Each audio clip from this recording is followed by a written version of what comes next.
Southeast Georgia and the Lowcountry. This is WJCL 22 Morning News. See us now. I wish that he were a brave and honorable man.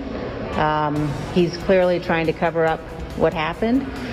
He has an obligation to come forward, and we'll get to the truth.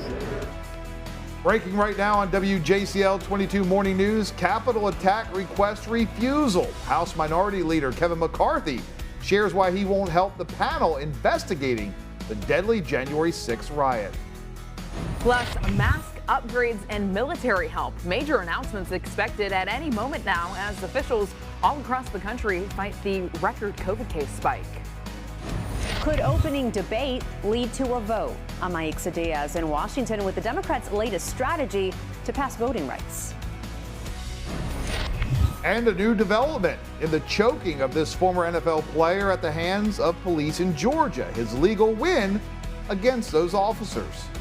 It is right now 6 o'clock on this Thursday morning, and we are looking live from our Skyview 22 on top of the Homewood Suites on the river. We want to thank you so much for waking up with us right here on WJCL 22. Good morning, everyone. I'm Emma Hamilton. And I'm Frank Sulkowski. We'll go ahead and let you know that we're keeping a safe distance for the next couple of days after, of course, I took a trip north to Indianapolis to cover just a little football game and just an even smaller win by the Georgia Bulldogs in the national championship game Monday night. Well, it's good to have you back, Frank. And even if you're in a box, Jonathan's also in a box, and here I am too. So we're all here. And Jonathan has to check that certified most accurate forecast. And Jonathan, thankfully, not as cold out there this morning. However, I'm a big baby, so I still had that hat on when I came into work this morning. I saw you when you came in. Yeah, you had the hat on. It is chilly outside, though.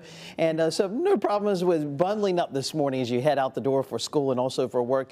And not as cold, like Emma said. Most of us are in the upper 30s, low 40s as we start the day. Partly cloudy. Pleasant this afternoon, though. 64 degrees with a mix of sun and clouds that'll take you throughout a good part of the day. Some clouds that are scooting in from the west, and maybe at times through from sunrise up to about mid-morning could become mostly cloudy, but a good part of the daytime today we'll see a mix of sun and clouds. No rain in the forecast today all the way through Saturday, but look at this. Impact weather coming up on Sunday. Do expect to see rain and wind throughout the day on Sunday. It'll be a washout of a day. I'm going to track out those what we're going to see on Sunday, and also look ahead to MLK Day, which will be a chilly day. All those details in less than 10 minutes. Jonathan, thank you. Heading outside now for a live look at traffic. We are at Highway 21 and State Road 30 in Port Wentworth. Of course, a very busy commuter area, and it looks like traffic is moving along smoothly. Well, breaking right now, a chase involving a deputy in Texas ended in a deadly 7-car crash. Harris County authorities say it all happened late last night after a deputy chased an armed robbery suspect in Northeast Houston. You can see the cars involved are just mangled mess this morning. Police say the deputy had his lights and sirens on as he was going through an intersection, so they're still not exactly sure how the accident all played out. One woman was killed and several children were taken to the hospital. Well, breaking overnight, House Minority Leader Kevin McCarthy refusing to cooperate with the committee investigating the January 6th riot. The California Republican made the announcement hours after the panel asked him to provide information. Now, that information includes details about former President Trump's state of mind during the Capitol attack and the following weeks. McCarthy's statement last night said, quote, "As a representative and the leader of the minority party, it is with neither regret nor satisfaction that I've concluded to not participate with this select committee's abuse of power that stains this institution today and will harm it going forward," end quote. Now, we do want to show you a clip when McCarthy was previously asked if he would testify about the Capitol riots. Would you be willing to testify about your conversation with Donald Trump on January 6th if you were asked by an outside commission? Sure. McCarthy could be heard saying, quote, "Sure." Now, fellow Republican and member of the January 6th committee, Liz Cheney, did not hold back when responding to McCarthy's refusal. I wish that he were a brave and honorable man. He's clearly trying to cover up what happened. He has an obligation to come forward, and we'll get to the truth. Now, McCarthy says the committee's investigation is illegitimate because House Speaker Nancy Pelosi rejected some of his picks for the panel.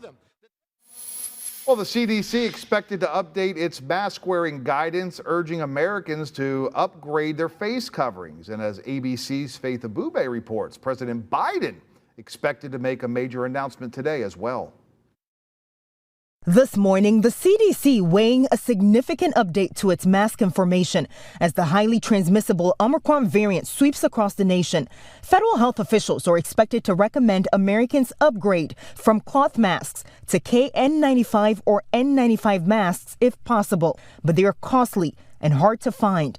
As a result, Dr. Rochelle Walensky says the CDC will continue recommending any mask is better than no mask at all. The best mask that you wear is the one that you will wear and the one you can keep on all day long. The U.S. is currently averaging 750,000 new COVID cases a day, Omicron making up 98% of the new infections.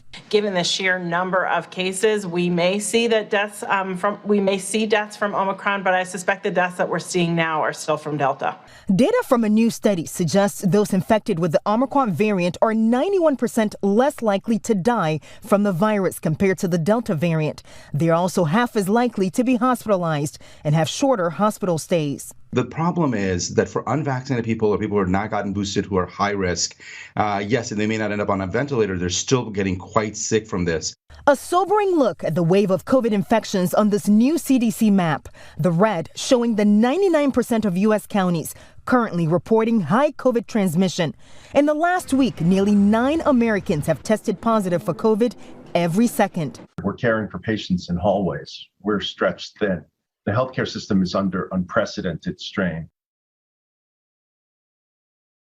Today, a new plan in the fight to pass a new voting rights law. Democrats are hoping a debate on the Senate floor will lead to more support.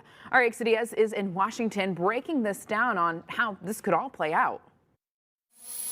Senate Democrats haven't been able to get enough votes to start debate on voting rights yet, so they're trying a new strategy. The House will vote today to add 2 voting rights bills to an unrelated Senate bill that deals with NASA. That bill has already gotten the 60 votes needed in the Senate to open debate. If and when debate happens, senators would be forced to go on the record about voting rights. But where the issue goes beyond that is uncertain. Democrats don't have any Republican support, and right now don't have enough Democrats on board to change filibuster rules. President Biden is hoping to persuade his party to come together to allow a simple majority to pass voting rights in the Senate. Today, he's heading to the Capitol to talk to Senate Democrats. In Washington, I'm Aixa Diaz. Now, the 2 bills, as we've reported, are the Freedom to Vote Act and the John Lewis Voting Rights Advancement Act. The first bill sets federal standards for elections on topics including voter registration, mail-in voting, and redistricting. That second bill would restore federal oversight of states with a history of discriminatory laws. He wouldn't let me in the car before. And then why wouldn't he let you in the car? Because of your OCD? He told me I needed to calm down. All new this morning, an independent investigation finds 2 police officers who stopped Gabby Petito and Brian Laundrie last year should be put on probation. You just saw a video from that stop where Petito claimed Laundrie locked her out of their van in Utah. That's where a witness told police he saw the couple involved in a domestic dispute. Now, according to a police report, officers pulled the couple's van over. The officers eventually agreed not to press any charges against the 2 as long as they agreed to spend the night apart. Petito's remains were found in Wyoming just weeks later. A coroner ruled she died of strangulation. And in October, Laundrie was found dead of a self-inflicted gunshot wound in a Florida nature reserve. Also new this morning, a former NFL player who was seen being choked by a Henry County police officer has reached a financial settlement with Henry County. According to the Atlanta Journal-Constitution, Desmond Marrow was restrained after an alleged road rage incident back in 2017. Former Officer David Rose was initially cleared following an internal investigation, but Henry County Police, well, they changed course after the viral cell phone video was released. New this morning, a new lawsuit has been filed in connection with a deadly movie set shooting on the set of Alec Baldwin's new film Rust. The armorer in charge of handling Baldwin's gun is suing the company that provided the ammunition.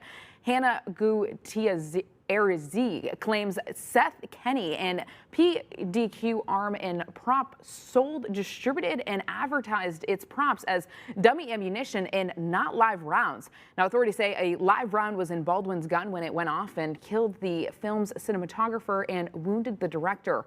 Kenny was denied providing any live rounds. It's not a possibility that they came from PDQ or from myself personally. Meanwhile, Baldwin has maintained that he is cooperating with the ongoing investigation of the shooting, despite not turning over his phone to authorities who have a warrant to search it.